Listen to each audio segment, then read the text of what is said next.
श्री शिवाय नमस्तुभ्यम हर हर महादेव। कैसे हैं आप सब। देखिए, हम सभी जानते हैं कि अभी सावन मास का पवित्र महीना चल रहा है और सावन में सबसे ज़्यादा शुभ दिन जो बताया गया है वो सावन का सोमवार है। सावन के सोमवार बहुत ही ज़्यादा खास होते हैं हमारी मनोकामनाओं की पूर्ति के लिए, भगवान शिव को प्रसन्न करने के लिए। देखिए, आज के इस वीडियो में हम आपको 3 महा उपाय बताएंगे जो कि आपको कल सावन के सोमवार के दिन करना है। देखो, सावन का सोमवार कोई सा भी हो, कोई भी सोमवार के दिन आप ये उपाय कर सकते हैं, लेकिन आपको सावन के सोमवार पर करना है। तो कल सावन का सोमवार है तो आप ये उपाय कर सकते हैं। हम आपको 3 महा उपाय बताएंगे, बहुत ही प्यारे से उपाय हैं।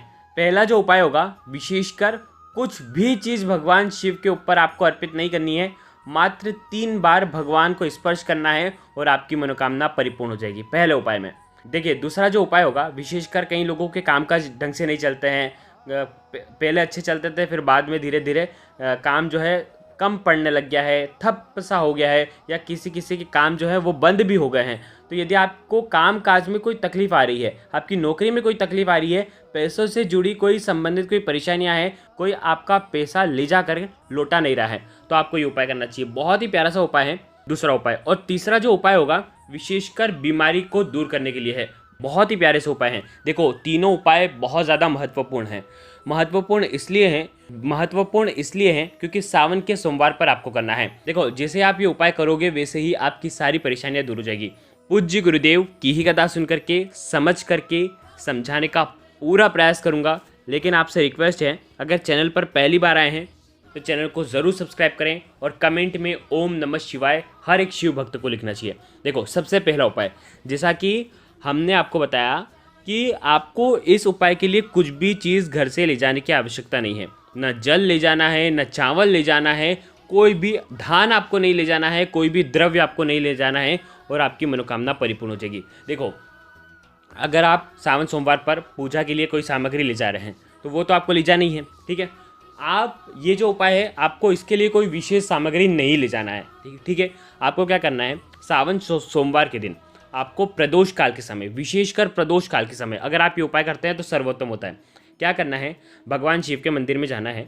आप सावन सोमवार पर जो भी भगवान को अर्पित करते हो, चावल अर्पित करते हो, या 108 वाला जो उपाय बहुत सारे लोग कर रहे हैं तो 108 चीज़ें अर्पित करते हो, कोई भी अर्पित करते हो, सारी चीज़ आप अर्पित कर देना। 1 लोटा जल अर्पित कर देना। जो भी आपको करना है आप आपकी क्रिया के अनुसार कर देना। अंत में ये उपाय करना। देखो, करना क्या है, आप आपका सीधा हाथ लेना, ठीक है। सीधे हाथ को आपको जलाधारी के कोने पर, एंड पर आपको स्पर्श करवाना है।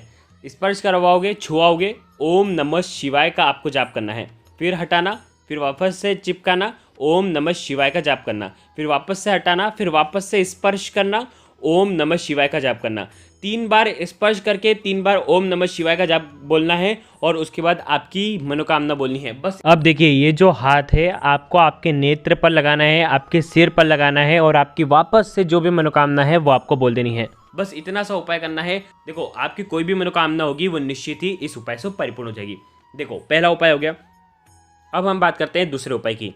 यदि आपका कामकाज नहीं चल रहा है, आपको धन संबंधित परेशानियां हैं, आपका व्यापार पहले अच्छा चलता था लेकिन अब अच्छा नहीं चलता है, तो आपको ये उपाय करना चाहिए। देखो, ये उपाय बहुत ही प्यारा सा उपाय है। मात्र 3 बेलपत्र लेना है। देखो, बेलपत्र कहीं से भी खंडित नहीं होने चाहिए। बेलपत्र भगवान शिव के ऊपर चढ़े हुए बेलपत्र का भी आप उपयोग कर सकते हैं। मात्र 3 बेलपत्र लेकर के आपको जाना है, ठीक है। ये 3 बेलपत्र ये आपके काम काज को सही करने वाले हैं, आपके जीवन के सारे संकट, सारी परेशानियों को दूर करने वाले हैं। देखो, किसी ने आपके साथ गलत भी करा है ना, तो आपको परेशान होने की ज़रूरत नहीं है। ये उपाय करना, आपकी सारी परेशानियां जो हैं वो दूर हो जाएगी। देखो, 3 बेलपत्र आपको लेकर के जाना है भगवान शिव के मंदिर में। ये उपाय सुबह से लेकर के शाम तक, रात्रि तक, जब आपकी इच्छा हो तब आप ये उपाय कर सकते हैं। देखो, करना क्या है, सबसे पहला 1 बेलपत्र आपको माता अशोक सुंदरी वाले स्थान पर आपको रखना है। मंदिर में जाओगे और डंडी का जो हिस्सा होगा वो भगवान शिव की तरफ होना चाहिए, ठीक है। वीडियो के अंदर हर चीज़ बताने का प्रयास करते हैं, बिल्कुल ध्यान से समझना।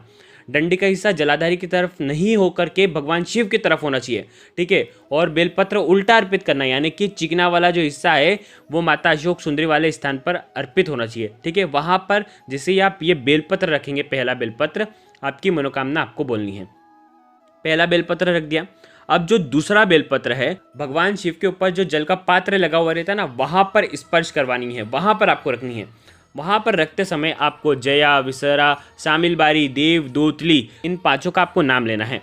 अगर देखो बहुत जगह क्या होता है कि ऊपर जलाधारी नहीं होती है, तो आपको क्या करना है, भगवान शिव के शिवलिंग पर आप अर्पित कर सकते हैं, लेकिन अर्पित करेंगे तो ध्यान रखना पांचों का नाम लेना है, जया, विसरा, शामिल बारी, देव, दूतली, ठीक है। और उसके बाद जो डंडी का हिस्सा होगा बेलपत्र का, वो आपकी विपरीत साइड में होना चाहिए, ठीक है। जहाँ से आप चढ़ा रहे हैं उस साइड नहीं होना चाहिए, ठीक है। पत्ती का साइड आपकी तरफ होना चाहिए और आपकी मनोकामना जो है वो आपको बोलना है।